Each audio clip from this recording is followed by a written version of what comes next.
los aminoácidos completamente sin carga o más hidrofóbicos. Con lo que, entonces, los que se encuentran más próximos al grupo hemo son los más hidrofóbicos, para aislarlo, como se mencionó en clase también, aislar y proteger al grupo hemo y sobre todo proteger o evitar la oxidación del hierro, ¿verdad? Sabemos que al oxidarse el hierro pierde su capacidad para la unión de oxígeno, por lo tanto pierde la capacidad de transporte. Entonces son los más hidrofóbicos. Sin embargo, están dos excepciones a esa regla que son las histidinas, la histidina proximal y la histidina distal, que más adelante se analizan en otro objetivo. El objetivo 7, la estructura del grupo hemo, ahí hacer énfasis en qué tipo de protoporfirina es, cuál es la parte orgánica, que es el anillo de protoporfirina, cuál es la parte inorgánica, que es el átomo de hierro ionizado, y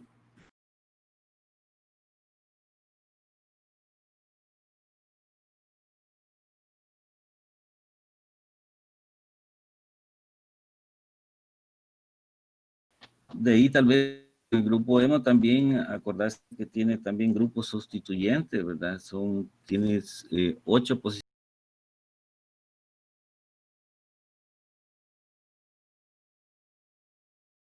Vinilo, metilo, vinilo, metilopropilo y propilometilo, ¿verdad? Esa, en la última parte, los últimos dos,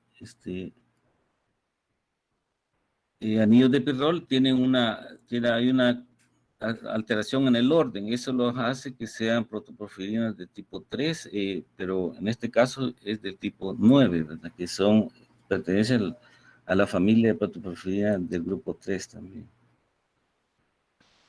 Con el bloque 3, objetivo 8, las propiedades de las histidinas, ¿verdad? La histidina proximal, o F, que está, acordémonos también, volviendo a la estructura del grupo hemo, que tiene 4 Doctor Alas. bloques. ¿Sí? Doctor Alas, Sí. antes que continúe, si quiere, pregúntele si tienen alguna duda a los chicos de los bloques el 1 y el 2. Bueno. Por si alguien tiene duda, si Yo. alguien tiene duda, que antes de pasar al otro bloque.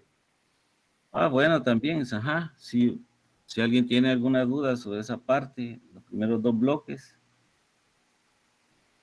A ver, chicos, si alguien tiene duda, en orden pueden preguntar. Si no tienen ninguna duda, entonces el doctor Alas va a continuar con los siguientes bloques. En este momento pueden preguntar del bloque 1 y el bloque 2.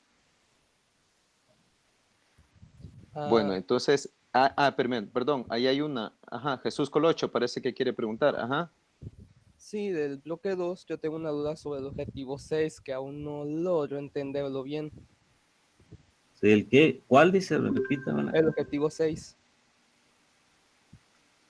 Sí, es que este está referido a la molécula de hemoglobina, como es una proteína globular, está referido a qué aminoácidos son los que están más hacia la periferia, una estructura un tanto esférica, ¿verdad? Entonces, ¿cuáles son los aminoácidos que están más en la parte externa, hacia afuera? Entonces son los aminoácidos que están cargados, ¿verdad? Porque pueden establecer más, son más hidrofílicos, ¿verdad? Pueden formar incluso puentes de hidrógeno con el agua, ¿verdad? Entonces, esos son los que a eso se refiere. Y de ahí el objetivo el otro grupo se refiere a una parte intermedia entre la periferia y lo que podría considerarse más el centro de la proteína.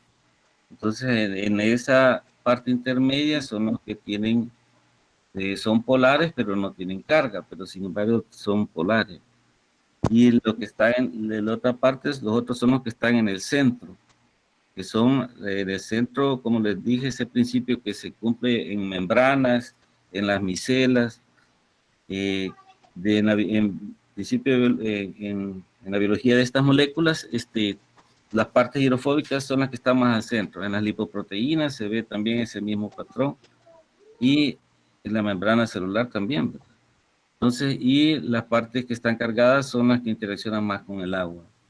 A eso se refiere el objetivo 6.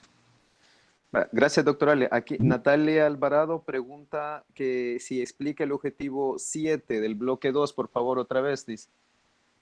Ajá, y con respecto a la estructura del hemo, ¿verdad? Recordemos que está formado por 4 anillos pirrólicos unidos por puentes de meteno o metileno que tienen un doble enlace, ¿verdad? Que puede estar oscilando entre una posición y otra, entre cada anillo de pirrol.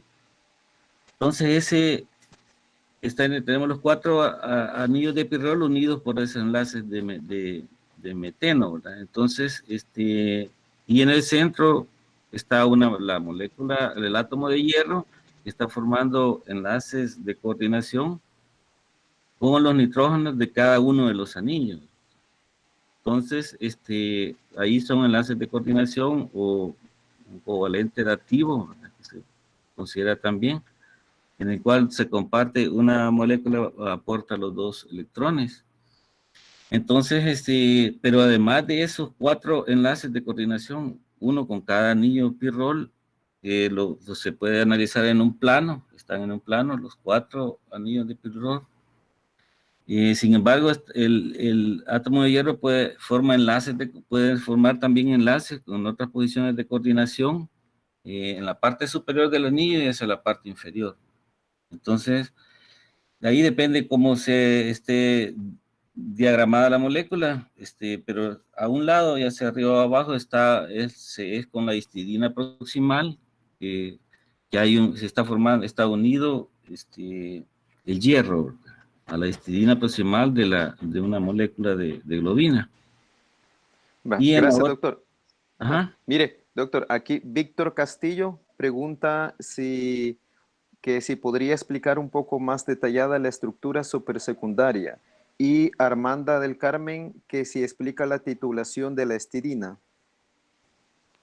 Las estructuras supersecundarias se consideran que no se pueden controlar ni como estructura secundaria o terciaria. Tampoco no se puede considerar que es un orden jerárquico que están entre ellas, sino que son características dentro de una proteína que adquiere en algunos sectores características propias, que no quedan encajadas en estructura secundaria ni tampoco en estructura terciaria. Así, por ejemplo, si hay dos segmentos de estructura secundaria que están unidos por otro segmento diferente al lazo beta, puede ser otro segmento, un lazo más largo que un lazo beta, en cuanto a residuos de aminoácidos, eso ya lo hace ser una estructura supersecundaria. Y también la unión de varias hojas beta plegadas también, como en el caso del barril beta, también se cataloga como estructura supersecundaria, ¿verdad? Y la unión entre una conformación beta, luego una alfa hélice y luego después otra hoja beta, eso también, esa repetición de esas estructuras ya se considera también como supersecundaria. Ahora, en cuanto a la de la histidina, les decía que tiene, para todos los aminoácidos se menciona el pK1 para el grupo carboxilo, y el pK2 para el grupo amino, en el momento que se desprotona, ¿verdad? Y el pKr para el grupo R. Entonces, si el pK para la histidina sería 3 pKa, los dos del grupo carboxilo amino y el grupo R. Entonces, ese pKa del grupo R se encuentra, es 6, o sea que si estuviera en un ambiente en un pH de 6 y tiene ese pKa, estamos hablando de que el pH es igual al pKa, lo que vimos en la parte anterior sobre agua, ¿verdad? Y pH. Entonces, si está en un pH de 6 está en un pH igual que su pKa. Entonces, en ese pH estaría igual cantidad, proporción de la molécula del grupo R que está protonado y con igual proporción, un 50% con protón y 50% sin el protón o desprotonado. Entonces, eso le da la particularidad a la histidina, sobre todo por este pKa de su grupo R, que está un tanto cercano al pH fisiológico de 7.35, 7.45, entonces, pero acordémonos que ese pH es sérico, sin embargo, en el ambiente intercelular, como vimos también en las clases de pH, hay un pH que puede ir de 5.5 a 6.9, entonces, perfectamente puede actuar como receptor o como dador de protones la histidina por esta propiedad de su grupo R. ¿Alguna otra pregunta? Con respecto a la histidina en su carga.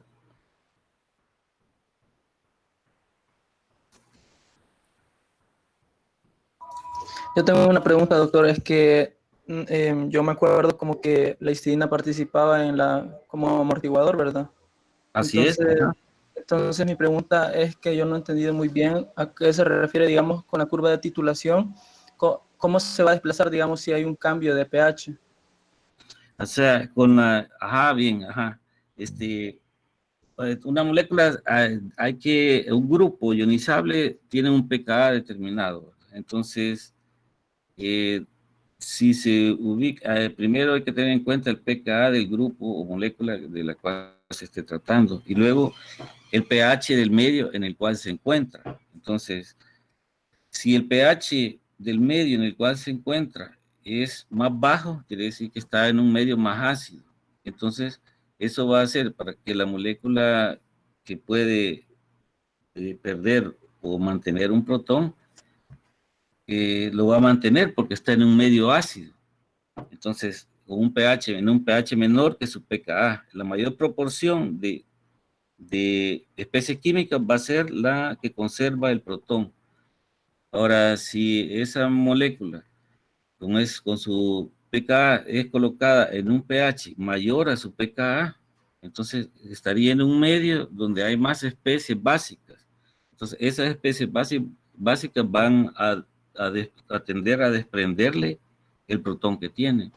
Entonces, si se coloca en un medio, en un pH mayor, se carga negativamente, y si se coloca en un pH menor, se carga positivamente la molécula de la que se está hablando.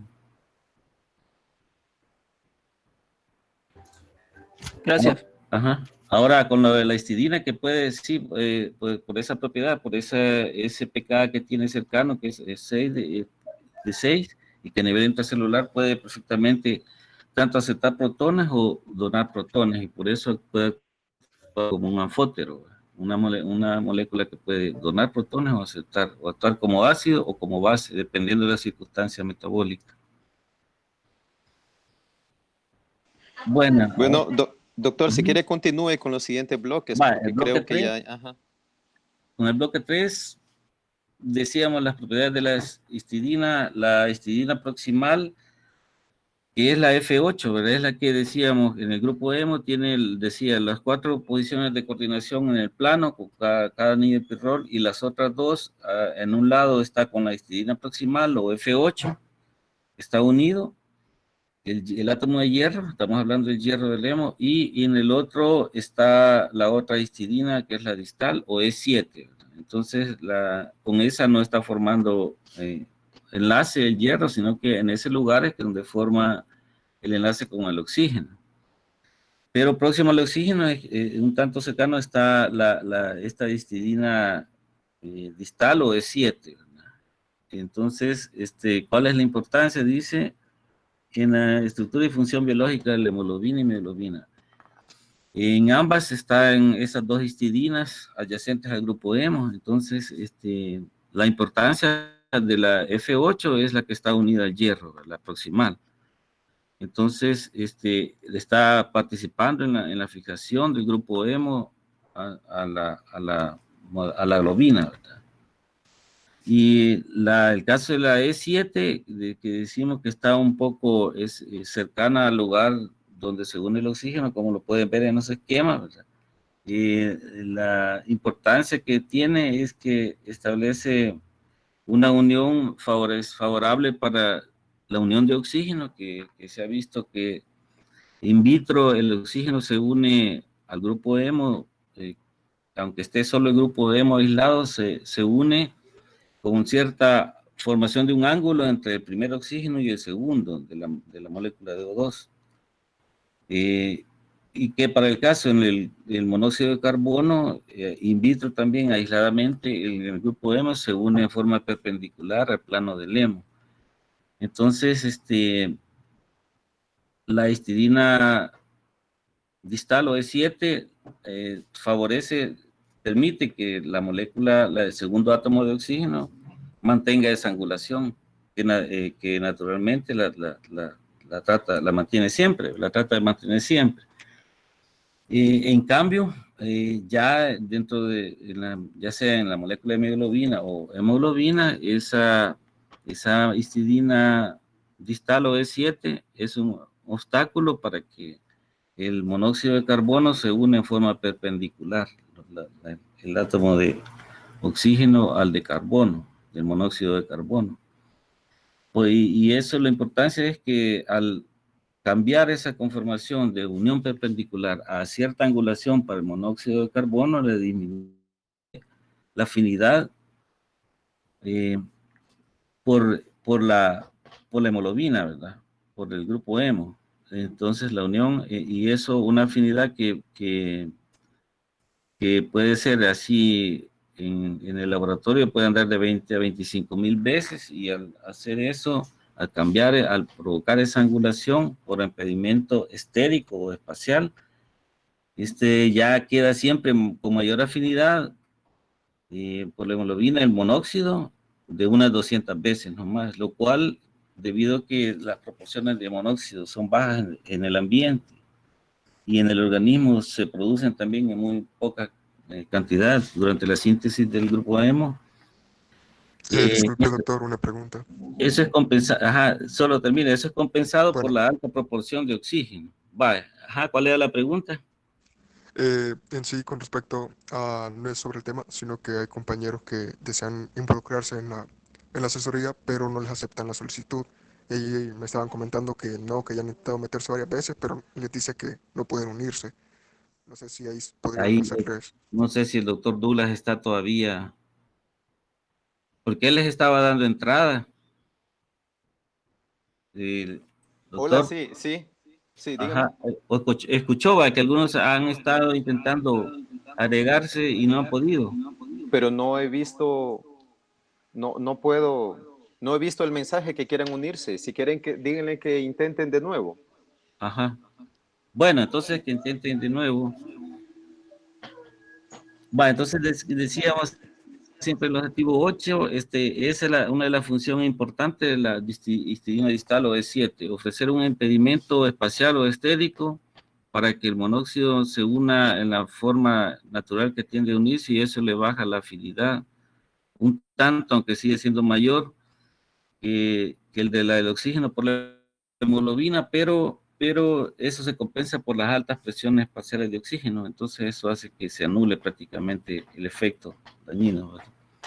Con el objetivo 9, en cuanto a las curvas de saturación, acordémonos que en las curvas de saturación, en el eje de las abscisas va la presión parcial de oxígeno, y en el eje de las ordenadas va el porcentaje de saturación. Entonces, para el caso de la mioglobina, vemos que es 1 milímetro de mercurio, la saturación al 50% de la molécula. En el caso de la hemoglobina, anda en 26 milímetros de mercurio, el 50% o la P50, la presión con la cual se satura el 50% de la molécula. Entonces, ahí se puede ver se puede analizar si para saturar una molécula se necesita mayor presión, hablando del eje de las abscisas. Eso indica que la molécula tiene menor afinidad por el oxígeno. A eso se relaciona con los desplazamientos de la curva hacia la derecha o hacia la izquierda, dependiendo el factor que se esté analizando. Entonces, un desplazamiento hacia la derecha indica que necesita más presión para saturarse, y lo cual indica que hay menor afinidad. Entonces, los factores que disminuyen la afinidad del oxígeno por la hemoglobina, o de la hemoglobina por el oxígeno, son los que disminuyen la afinidad, ¿verdad? Disminuyen su afinidad. Entonces, bueno, ya lo vimos, bueno, saber más adelante lo del efecto Bohr, eso, pero aquí con las curvas de saturación nos podríamos quedar hasta ahí. El desplazamiento hacia la derecha indica mayor presión para saturación, menor afinidad. Hacia la izquierda, mayor afinidad. Y el ejemplo es la hemoglobina con mioglobina, que vemos en la gráfica de la mioglobina bien cercana al eje de las ordenadas, la curva de saturación. En cambio, la de hemoglobina está más separada del eje de las ordenadas. Con el objetivo 10, los cambios alostéricos en la estructura cuaternaria de la hemoglobina, con oxigenación o estado R, y desoxigenación o estado T. Entonces, como se vio en la clase, la hemoglobina es una molécula alostérica que presenta cambios de acuerdo a la unión de algún determinado ligando. Entonces, moléculas como el mismo oxígeno, el CO2, el 2,3-bifosfoliglicerato, los protones, a toda esa unión de esas moléculas, la hemoglobina experimenta cambios. Eso se le llama que es alostérica. Es una proteína alostérica, a eso se refiere. Y los cambios alostéricos dicen la estructura cuaternaria de la hemoglobina con la oxigenación. Bueno, si tenemos la hemoglobina llega a los pulmones desoxigenada, y se expone a una presión alta, de presión parcial de oxígeno, eso hace que favorece la unión del oxígeno con la hemoglobina, ¿verdad? Y eso desencadena una serie de cambios. Por ejemplo, en estado desoxigenado, en estado T, el hierro y el hemo tienen una cierta curvatura que hace que el hierro sobresalga hacia la histidina proximal a la que está unido. Pero al llegar el oxígeno y al unirse el oxígeno, eso hace que el grupo hemo vuelva a adquirir su estructura plana, y eso hace que el hierro se incorpore, se acerque más al plano del hemo, que se quede casi en el centro, con la unión del oxígeno. Entonces, ese cambio provoca también desplazamiento de los segmentos de la cadena de la cadena alfa de la globina. Entonces, ese efecto se va transfiriendo al resto de la molécula y provoca un cierto deslizamiento en las cadenas. Entonces, y eso favorece, con ese desplazamiento se rompen enlaces salinos, ¿verdad? Y que son los que estaban estabilizando la estructura T, y eso, por eso se llama hemoglobina R. Entonces, con la unión del oxígeno suceden toda esta serie de cambios como en cadena, ¿verdad? Y con la unión de otras moléculas de oxígeno, digamos que tienen 4 grupos hemo, se va aumentando este efecto, lo que es la unión cooperativa, ¿verdad? Entonces, este efecto analizado así, con la presión de entrada de oxígeno, es lo que es el efecto Haldane, lo que ocurre más en los pulmones, ¿verdad? Con la llegada de la entrada de la alta presión de oxígeno, y cambio también con un menor pH, ¿verdad? Y también del medio, comparado con el que se da en los tejidos. Entonces, estructura cuaternaria, entonces hay un desplazamiento en las cadenas, ¿verdad? de la globina. Y en la desoxigenación, lo que ocurre en los tejidos, se encuentra con un ambiente con mayor proporción de CO2, y también mayor cantidad de protones, lo que da un pH más bajo. Entonces, esa cantidad de protones también hace también que una de las histidinas también capte un protón, y se van dando los fenómenos en cadena en forma inversa que se habían iniciado en los pulmones. La ruptura de la formación de ese enlace favorece también la unión o la cercanía entre los otros residuos de aminoácidos que pueden establecer puentes salinos, y se van formando más puentes salinos. Entonces, en una forma cooperativa, según, en este caso, que se va liberando el oxígeno. Entonces es un efecto, el efecto inverso a lo que ocurre en los pulmones, fue en este caso favorecido por la alta concentración de protones que favorece que se formen los puentes salinos, y eso provoca el cambio hacia el estado T, con un nuevo desplazamiento al estado anterior, ¿verdad? Del estado anterior en que estaba relajada. Entonces, esos serían los cambios en la estructura cuaternaria. Acordémonos, en su texto están también los enlaces, las moléculas los puentes salinos, ahí ejemplifican 8 puentes salinos.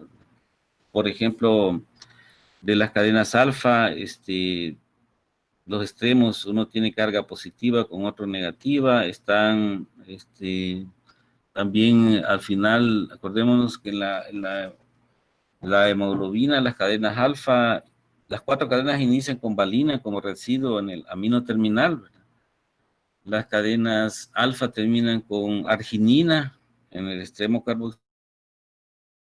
Entonces, por ejemplo, las cadenas alfa, antes del residuo de arginina está el aspartato. Entonces, pero como está en unión inversa, así de cabeza a cola, se establecen puentes salinos favorece la formación de puentes salinos entre el aspartato de una con la arginina de la otra. También por la terminación del grupo carboxilo terminal de una cadena con el amino del otro, forman también otro puente salino. Entonces, toda esa serie de puentes salinos son los que al formarse se favorece el estado T. Ahora con objetivo 11, de consecuencia fisiológica, el hierro. Bueno, entonces la consecuencia fisiológica cuando el hierro está oxidado es que no se puede unir al oxígeno. Por lo tanto, la hemoglobina pierde la función, una de las funciones más importantes, que es la de transportar el oxígeno. Entonces, eso privaría la cantidad de oxígeno que llega a los tejidos al tener una oxidación del hierro. Hay diversas moléculas que lo pueden, por eso el hierro es cuidado con aminoácidos hidrofóbicos en el grupo hemo, cercanos al grupo hemo, para evitar eso. Sin embargo, puede ser oxidado por moléculas como con medicamentos como los nitratos, incluso el agua, si puede llegar ahí, puede oxidar el hierro, ¿verdad? Entonces, esa es la consecuencia fisiológica de que el hierro está oxidado, y cuando se tiene oxidado el hierro es lo que se llama metahemoglobina. Entonces, para eso hay una enzima que reduce la metahemoglobina a su estado hierro 2+, que es la metahemoglobina reductasa o la NADH oxidasa, o citocromo B5 también se le llama. Entonces, es bien importante que se evite la oxidación del hierro, porque pierde la función de la unión al oxígeno y por lo tanto la función de transporte. Entonces dice, ¿cuál sería el estado de la oxidación del hierro cuando la hemoglobina se une al cianuro? Cuando se une el cianuro, el cianuro también provoca el viraje del 2+ a 3+, la oxidación, ¿verdad? Porque ese es el estado en que más se une el cianuro al hierro. Entonces, sería 3+ para cianuro. El monóxido de carbono lo vimos anteriormente, que compite con el oxígeno, por lo tanto está en estado ferroso o 2+.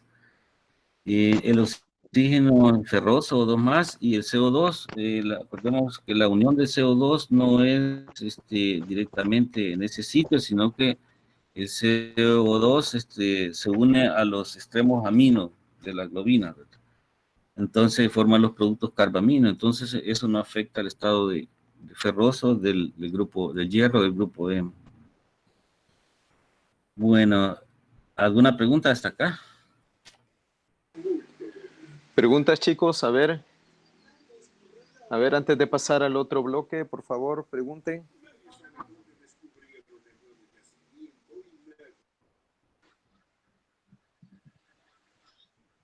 Doctor, solo tal vez si nos puede repetir los pasos de los cambios de conformación alostéricos cuando se da la transición de estado T a R. De estado T a Gracias. R. Ajá, bueno. Sí, Sí, bueno, decimos que va al estado T, se favorece la desoxigenación. Entonces llega, como esto no llega a los pulmones, desoxigenada, luego ahí también, ahí influye también el pH del ambiente. Recordemos que es un pH también más, influye las presiones de oxígeno y la presión de CO2. Entonces, eso favorece también a través de la hidrasa carbónica, que se libere también los protones, y el aumento del pH, menor acidez en el medio, se liberan los protones, y eso hace que al liberarse los protones se liberan también los puentes salinos, que se están, por un lado, el cambio de pH, la concentración de protones, y que hace que se vayan disminuyendo, se rompan los puentes salinos, ¿verdad? Y por el otro lado, la presión parcial de oxígeno elevada, también, que les decía, el otro efecto a nivel de la unión del oxígeno, que da un efecto en cadena, que se tiene el grupo hemo con una cierta angulación cuando está en estado T, que hace que el hierro sobresalga más hacia la histidina, a la cual está unida, la histidina proximal. Sin embargo, con la alta presión de oxígeno, al unirse en el otro lado, en el otro extremo, el hemo se tiende a ser más plano, y entonces el hierro tiende a ocuparse, a desplazarse hacia el centro del plano, de ese plano. Y entonces eso también provoca, inicia un desplazamiento de los segmentos, que creo que el segmento F de esa cadena de aerobina, principalmente en el segmento F, y se da desplazamiento con respecto a los otros segmentos, y eso genera un cambio en las otras cadenas. Entonces, todos esos desplazamientos de cadena terminan bien rompiendo los enlaces, los puentes salinos, al igual que los provocados por el aumento de pH, ¿verdad? Que provoca la liberación de protones. Porque, Doctor, aquí hay otra pregunta. uh-huh. Aquí Gabriel Hernández pregunta si el CO2, la hemoglobina estaría en estado férrico cuando se une al CO2. Entonces, creo, esa es una. Uh-huh. La otra es, dice Gabriel Escamilla, si puede explicar un poco más claro el objetivo 10. Eduardo Alas dice, ¿el cianuro se une al hierro en estado férrico? Pregunta. Y Natalia Alvarado pregunta, ¿podría explicar nuevamente los estados de oxidación del hierro del objetivo 11? Ajá. Vale, dijimos, en la unión del oxígeno está en hierro ferroso, dos más. El monóxido de carbono, dijimos que establece una competición también, y también es igual estado, solo que tiene mayor afinidad. Entonces el monóxido de carbono también estado ferroso, dos más.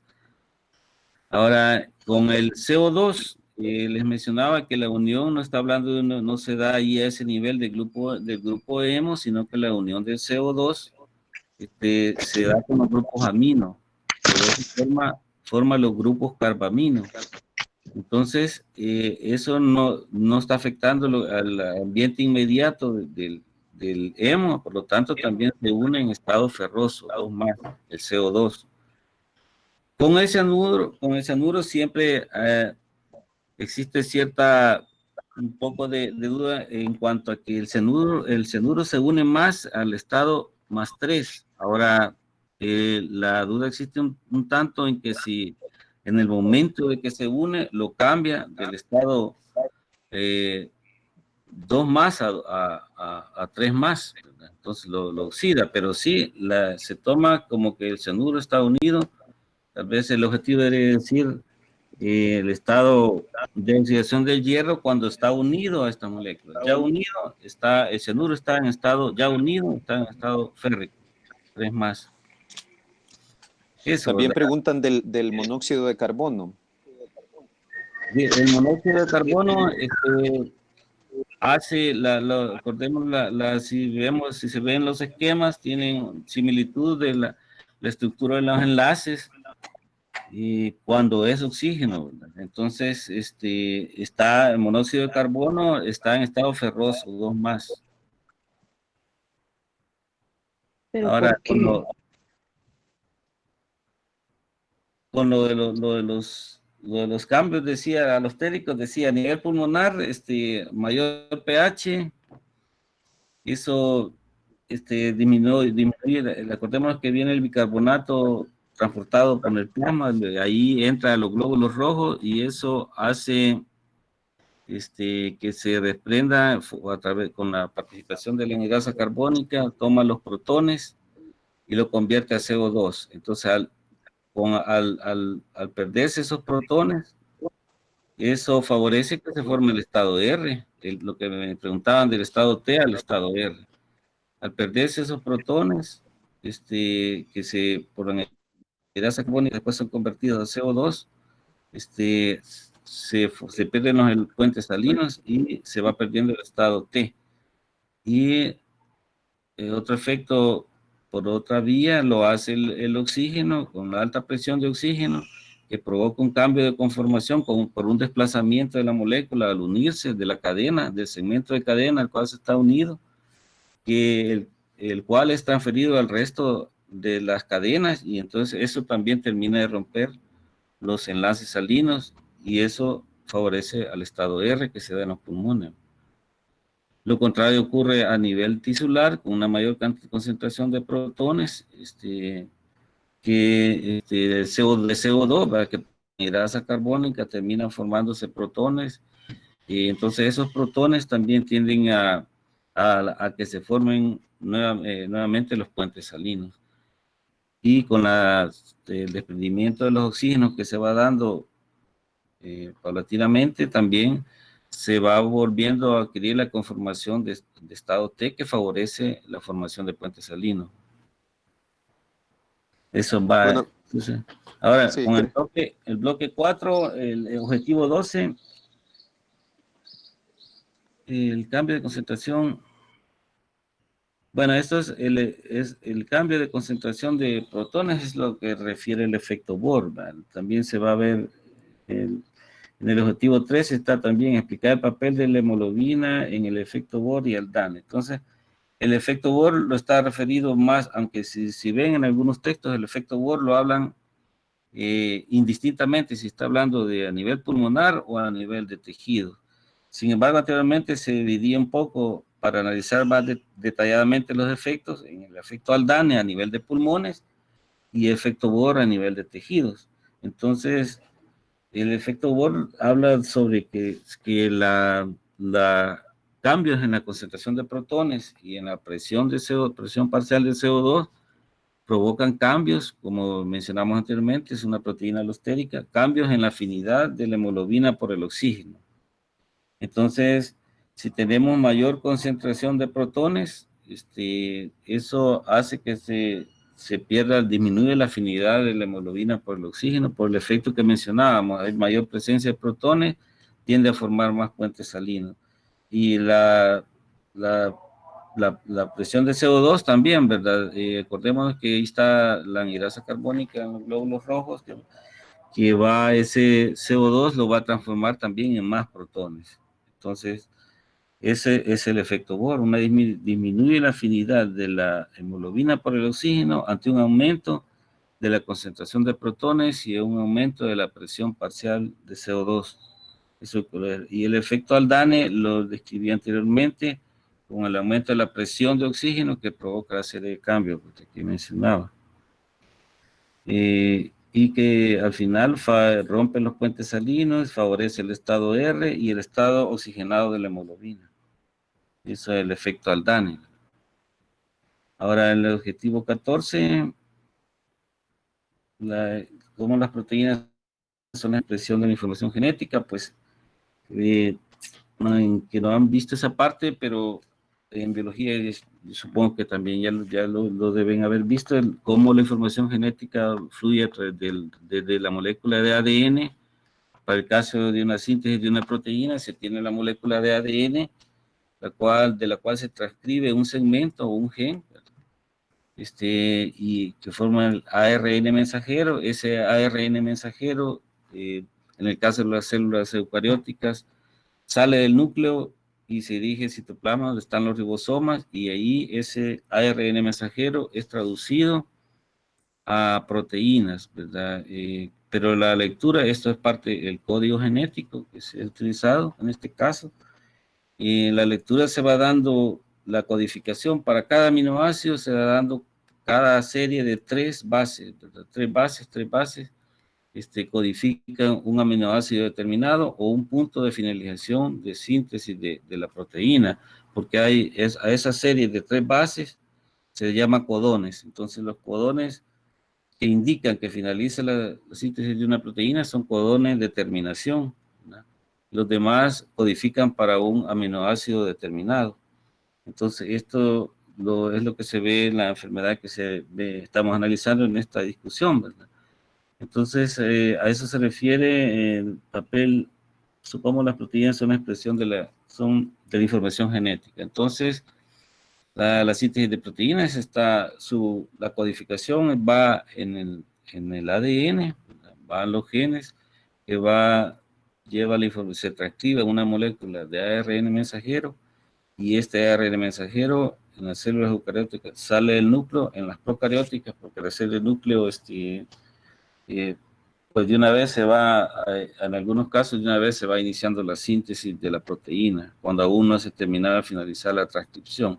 Entonces, ocurre el fenómeno de transcripción de la información genética a un ARN mensajero, y luego la traducción de ese ARN mensajero a proteína, en donde el código es la serie de 3 bases que son codones, codifican para un determinado aminoácido, y es lo que está alterado en esta patología que estamos viendo.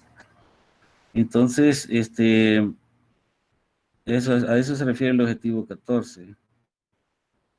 Es el caso de lo que les quería mencionar, el caso si vemos en lo de la discusión, le menciona, hay una parte donde está, si vemos, ahí está el ADN, si se van a la página, bueno, no tiene número de la discusión, sería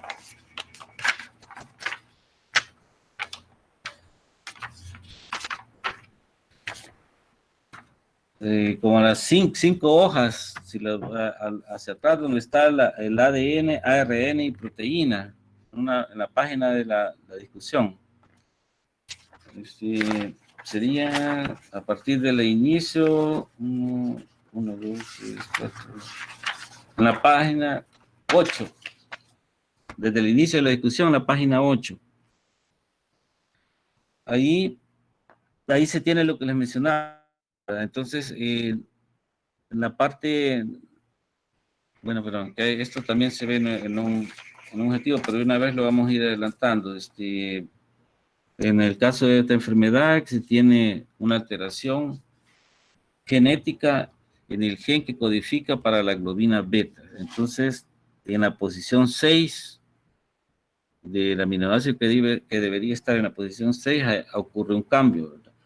Entonces, en el caso de la información genética, aquí tenemos el ADN, si están viendo esa página.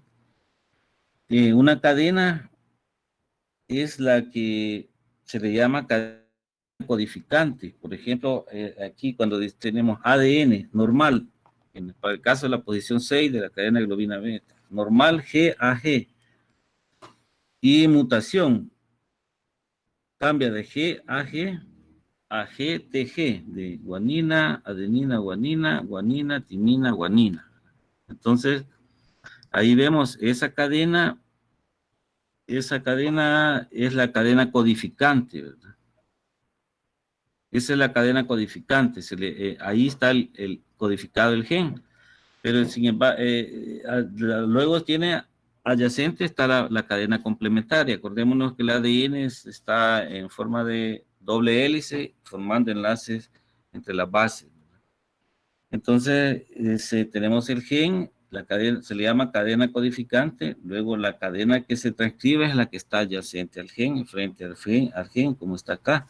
Entonces, y luego de la cual se transcribe y se cambia hacia el ARN, ¿verdad? Con una excepción de que donde va una timina, en el caso del ARN, va a ir un uracilo, ¿verdad? Entonces, ese cambio en el gen estaba codificado para el aminoácido GAG, y su cadena complementaria, acordemos los uniones entre las bases, son entre guanina y citosina, entre adenina con timina, guanina con citosina. Entonces, así están unidas. Luego se transcribe hacia el ARN y la citosina queda, durante la transcripción se ocurre la unión, luego se separa el transcrito, ¿verdad? Y queda la citosina con guanina, timina con adenina y citosina con guanina.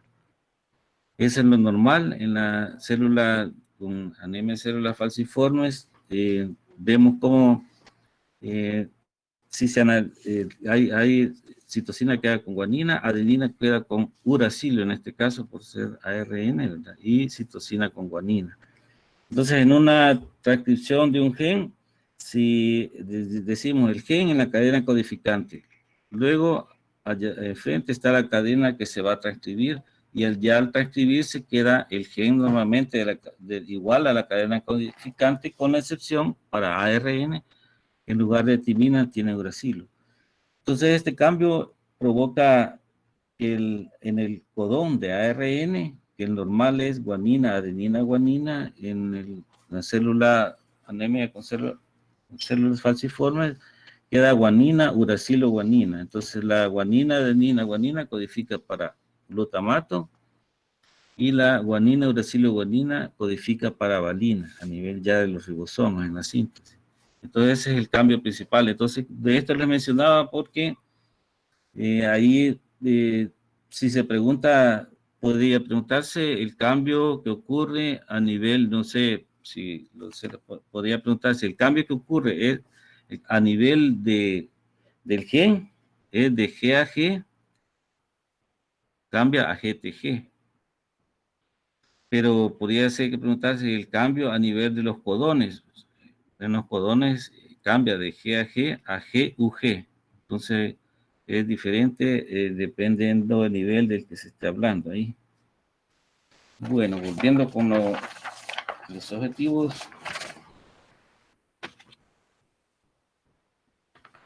Estábamos en el 14, expresión de información genética.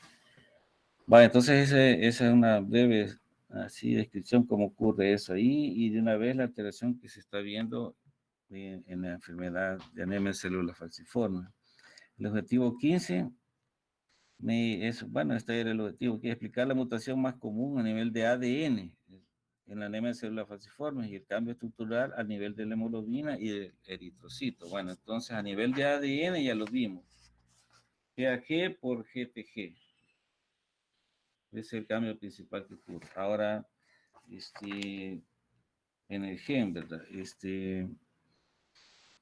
Y el cambio estructural que a nivel de hemoglobina y del eritrocito. Bueno, esto lleva a provocar un cambio de un aminoácido que tenía una carga negativa, como el glutamato, a uno que no tiene carga, como la valina.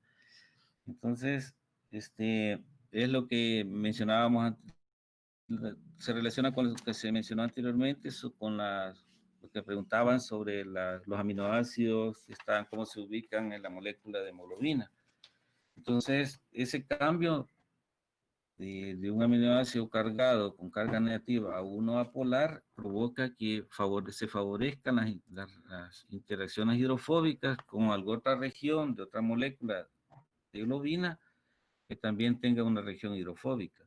Entonces, las cadenas alfa de hemoglobina, cuando se están desoxigenadas, tienden a tener una zona que puede encajar con esta estructura hidrofóbica que se forma por la presencia de la valina, es una estructura que sobresale como un parche pegajoso, ¿sería? Entonces, ese parche pegajoso puede acoplarse con una especie de cavidad que forman las globinas alfa durante están desoxigenadas. Pero eso también se puede unir también acordemos que esto estamos hablando de la globina beta, pero también los pacientes con anemia de células falciformes, también en ese caso las cadenas alfa puede formar, entonces este parche puede unirse con la cavidad de una cadena alfa de una hemoglobina que estén con hemoglobina S o con una hemoglobina A, de hemoglobina A también. Entonces esa unión va formando una polimerización de residuos de hemoglobina favorecidos en el estado desoxigenado y que forma como una red fibrosa, a lo cual se le llama cuerpos tactoides. Entonces esa red fibrosa termina endureciendo la pared del glóbulo rojo, disminuyendo su flexibilidad y aumentando su fragilidad para poder romperse lo que se llama hemólisis, el fenómeno que se llama hemólisis. Entonces, si pierde su elasticidad y también le cambia la forma, de una forma bicóncava a una forma como de media luna o de hoz.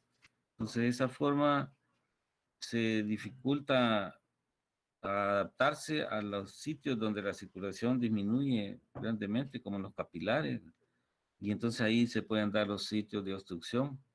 Entonces pueden darse obstrucciones, sobre todo inicialmente a nivel de microcirculación, ¿verdad? Y ahí pueden venir las crisis de dolor y que si es en otro sitio ya puede ser también, puede causar un ACV, un infarto también, ¿verdad? Una enfermedad vascular periférica cuando ya se aumenta, se está en un estado grave, ¿verdad? Que puede aumentar más. Entonces esos son los cambios a nivel de hemoglobina y del eritrocito. Luego con el bloque 5, el objetivo 16, manifestaciones clínicas, el origen de ictericia de piel y conjuntiva. Bueno, el origen en la enfermedad de anemia de células falciformes, esta hemoglobina que tiene cambiado la glutamato por la valina en la cadena beta se llama hemoglobina S. Entonces, que es la que presentan los pacientes con anemia por células falciformes. También acordémonos que para hemoglobina S se tienen dos genes que la codifican, ¿verdad? Entonces, puede ser si solo un gen está afectado, ¿verdad? Si un alelo está afectado, sería un rasgo falciforme, y si están los dos afectados, sería una anemia, una enfermedad ya manifiesta, anemia de células falciformes, ¿verdad? Entonces, dentro de las manifestaciones clínicas, tenemos estos cambios en el glóbulo rojo favorecen la ruptura, disminuyen su vida media. La vida media del glóbulo rojo anda de 90 a 120 días. En este caso disminuye su vida a unos 20 días en promedio, porque son más frágiles y también tienden a presentar la hemólisis. Entonces, esta ictericia es debida a la hemólisis que están presentando los glóbulos rojos, sobre todo cuando entran a sitios de red reducida, como en el tejido del vaso o el hígado, principalmente el vaso, que puede dar las crisis de hemólisis, hemolíticas. Entonces, al romperse, al catabolizarse el hemo, se forma bilirrubina, y entonces se eleva la bilirrubina en estas personas, en estos pacientes. Y entonces y el aumento de la bilirrubina en piel y conjuntiva se le llama ictericia, entonces que es un color amarillo en piel y conjuntiva. Entonces, este ictericia es debida a la hemólisis que están presentando estos pacientes, ¿verdad?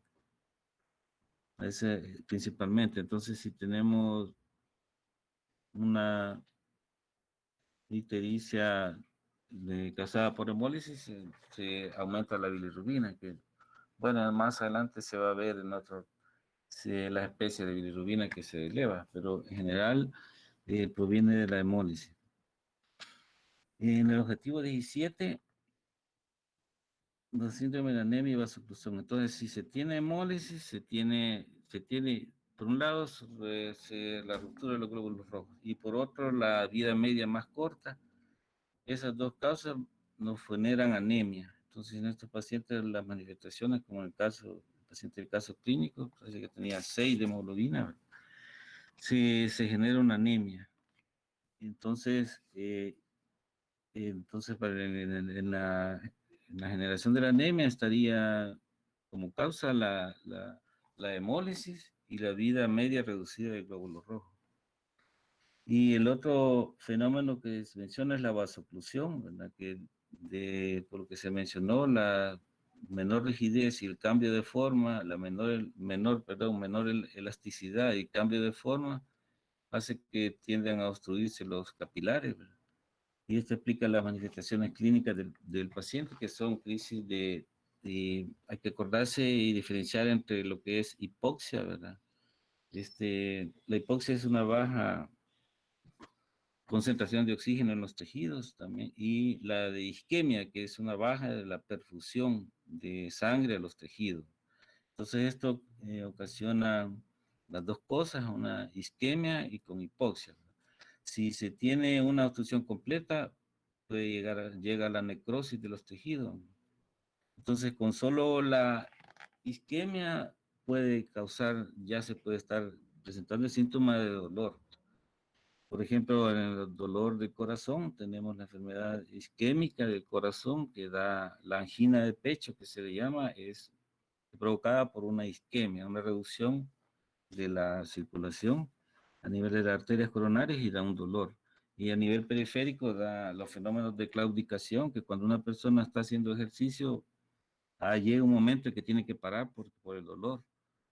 Eso se le llama la claudicación intermitente, ¿verdad? Que puede ser en venas o en arterias. Cada una tiene su presentación clínica característica. Por ejemplo, en venas tiende a adquirir una coloración oscura o violácea el miembro, y cuando es en arteria es la palidez también, la que más se manifiesta. Entonces, los pacientes tenemos anemia, fenómenos de vasoclusión que llevan a dolor. El otro aspecto importante es la disminución de la resistencia a las infecciones, y que es uno de los factores que también complica bastante a los pacientes por la recurrencia de infecciones y el difícil tratamiento de las infecciones. Ahora, por eso mencionaban los tratamientos, podrían ser también las transfusiones, ¿verdad? Los analgésicos para la crisis de dolor. Y también se menciona la hidroxiurea, que favorece también un aumento de la hemoglobina fetal. Recordemos, la hemoglobina fetal tiene cadenas alfa 2, gamma 2, ¿verdad? Entonces, esto contrarresta un poco la disminución del transporte de oxígeno y los demás efectos de la hemoglobina S.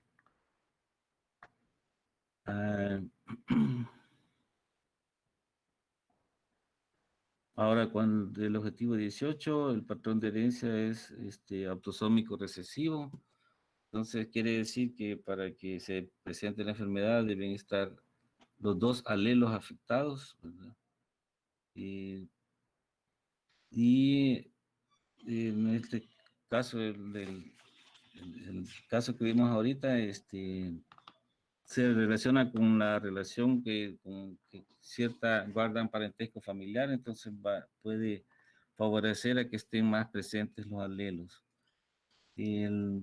Como bien en la discusión, también es la mayor prevalencia a nivel mundial en pacientes en personas afroamericanas que presentan el rasgo falciforme hasta en un 8% de la población, ¿verdad?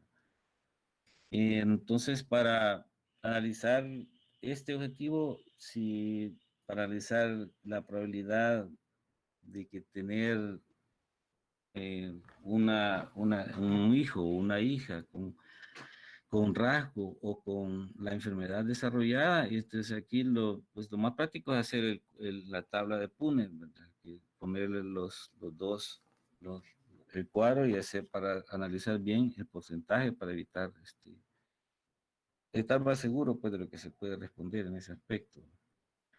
Y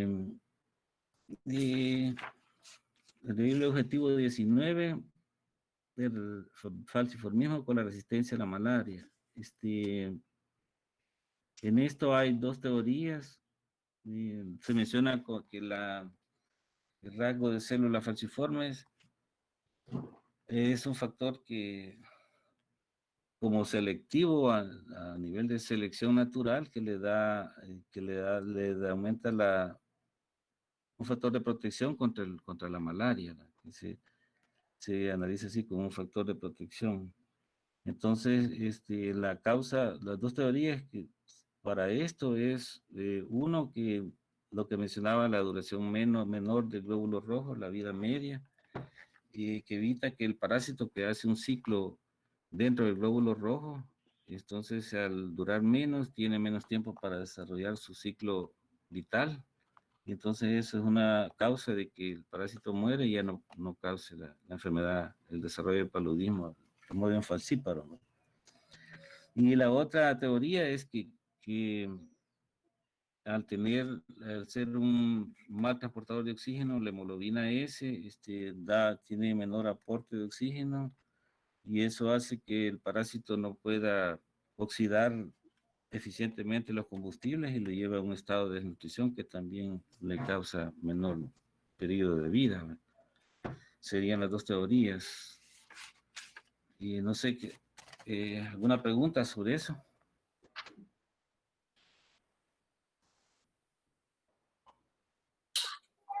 Sí, doctor, el objetivo 12 creo que no se tocó.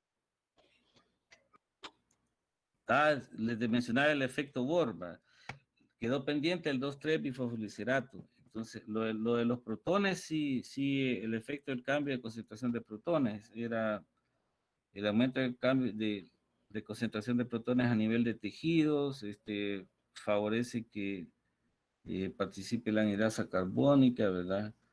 El aumento de CO2, perdón, de CO2, la presión de CO2, los protones entran así como protones, pero el CO2 entra el glóbulo rojo y a través de la anhidrasa carbónica se forma el bicarbonato y los protones. Entonces, estos protones, les decía, son captados por la hemoglobina, tienden a formar los puentes salinos y favorecen el estado T, que favorece la mayor liberación de oxígeno de la hemoglobina, lo que lleva a una menor afinidad del oxígeno y por lo tanto mayor liberación. Eso ya lo había mencionado más o menos. Ahora, el 2,3-bifosfolicerato es una molécula que tiene afinidad por la hemoglobina desoxigenada. Entonces, deriva del glicerol, el cual está unido. Recordemos, el glicerol tiene 3 átomos de carbono, 1, 2 y 3. Y en el 2 y en el 3 está unido una molécula de fosfato. Entonces, cada molécula de fosfato le aporta 2 cargas negativas, ¿verdad? Entonces, esas cargas negativas eso le da a la molécula varias cargas negativas al 2,3-bifosfolicerato. Entonces, tiene afinidad por unirse a las cadenas de globina, entre la cadena E y F, por ahí, más en el segmento E y F de cada cadena de globina, tanto la alfa como la beta, en este caso se une a la cadena betas, entre las cadenas betas. esta cantidad de cargas negativas hace que establezca interacciones con aminoácidos que están cargados positivamente en las cadenas beta, cercanas al sitio de unión, en los segmentos E y F.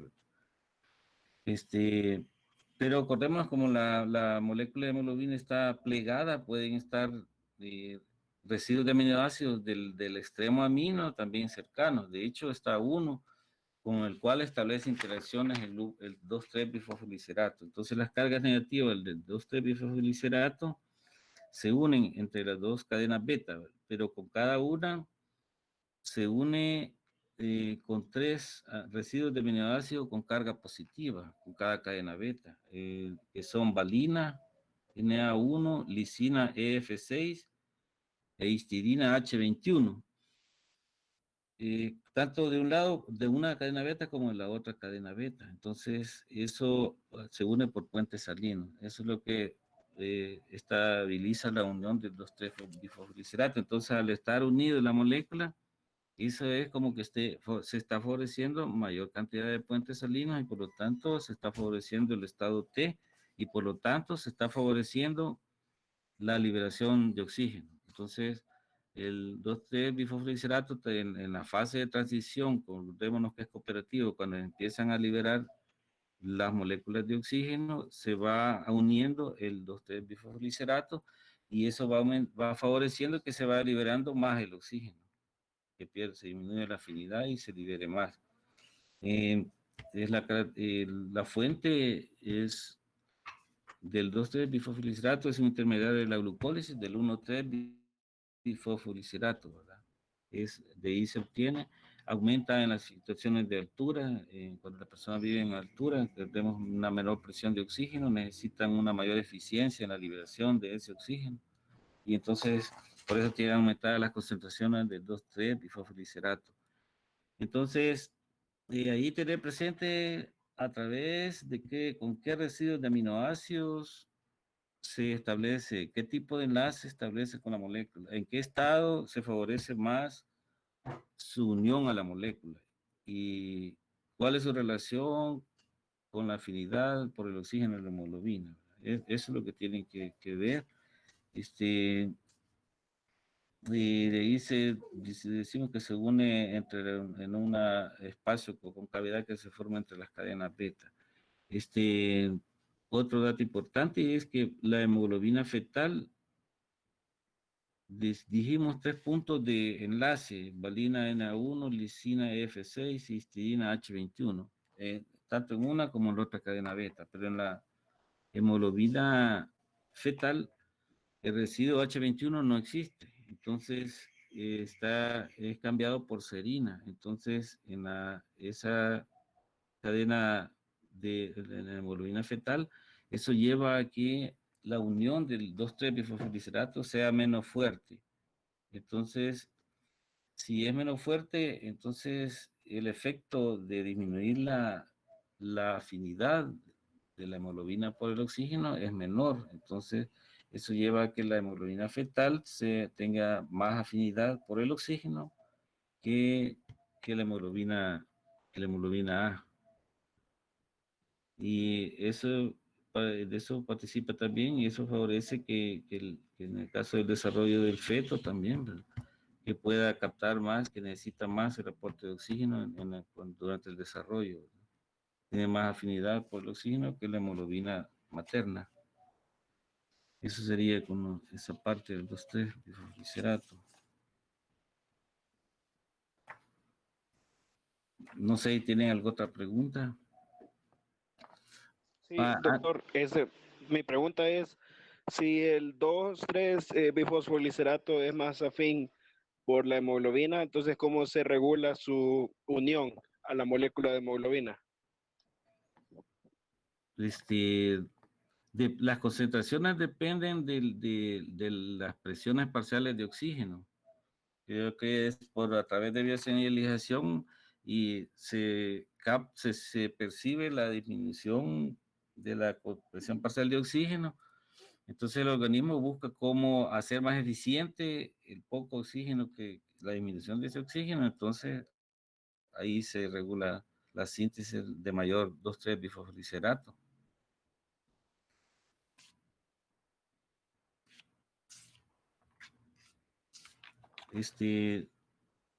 Pues con los demás del objetivo, anteriormente en el bloque 5 se analizaba la metahemoglobinemia. Entonces, eso les iba a decir, que revisen también lo sobre metahemoglobina, y también sobre las talasemias, también se analizaba dentro de esta discusión que es de hemoglobina. En el caso de las talasemias es la ausencia genética para la síntesis de una cadena de globina. Entonces puede ser una talasemia alfa, cuando está afectada las cadenas alfa, talasemia beta, cuando está afectada la cadena beta. Entonces, eso lleva a que cuando a veces cuando se tiene deficiencia de cadenas alfa, a veces se sustituyen con cadenas beta, aunque no tiene, entonces lo que es la hemoglobina H es eso, 4 cadenas beta en lugar de alfa 2, beta 2. O si no, se sustituyen con cadenas gamma de la hemoglobina fetal. Entonces, esa es la hemoglobina de Barr, que son las 4 cadenas gamma. La característica de estas hemoglobinas, de estos cambios, es que no tienen el efecto de unión cooperativa. Entonces, cuesta más en saturarse de oxígeno, entonces no tienen un efecto, una función eficiente de transporte de oxígeno. No tienen la unión cooperativa. Eso con respecto a las talasemias. Entonces, ¿alguna otra pregunta sobre lo que vemos de esta anterior, de estos bloques últimos?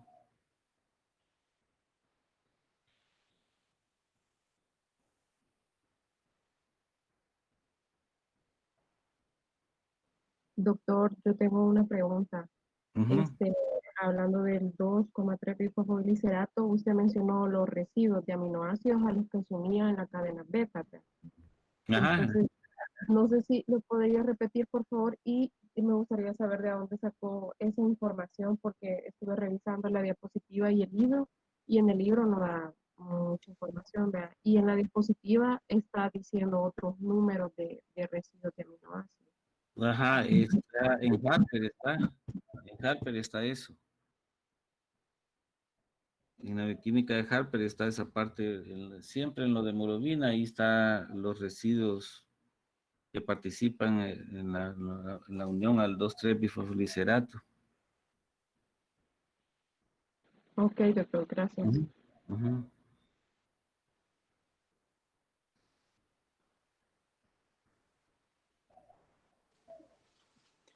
Bueno, doctor, creo que no hay preguntas. No sé si hasta aquí queda la discusión o ya no hay más objetivos, ¿verdad? Sí, creo que hasta ahí sería. Sí.